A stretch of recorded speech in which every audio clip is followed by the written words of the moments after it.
Hi everyone, this particular video is going to talk about glycolysis. Glycolysis is simply the breakdown of glucose.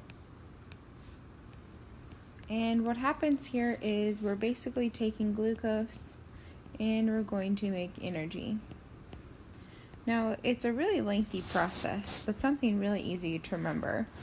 Let's go back to digestion as a quick review.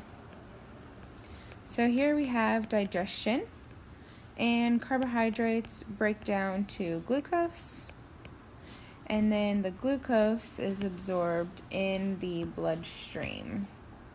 So here's our bloodstream, and it's going to travel throughout the body in order to get inside the cells. So glucose is hanging out in the bloodstream, blood sugar, blood glucose, they're synonyms, and we want to get it into the cell. In order for that glucose to get into the cell, we need insulin present, and then glucose can get inside the cell.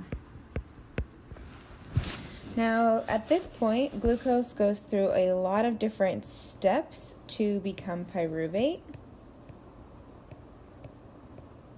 And then pyruvate can turn into acetyl-CoA,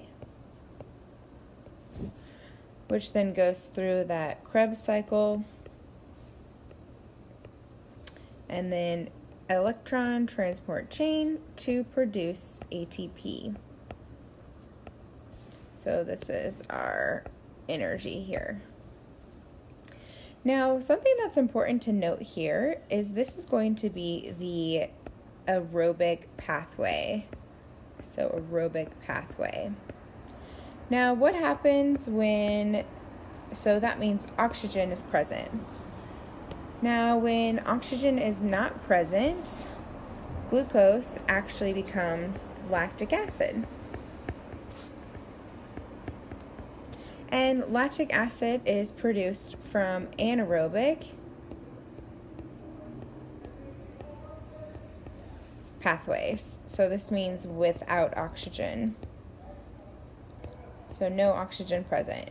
An example here is going to be things like exercise, when you're working really, really hard, anything along those lines. Now, this lactic acid actually then goes to the liver and it comes back and gets converted to pyruvate, and then it can go through, become acetyl-CoA, go through that Krebs cycle, electron transport chain, and then produce ATP.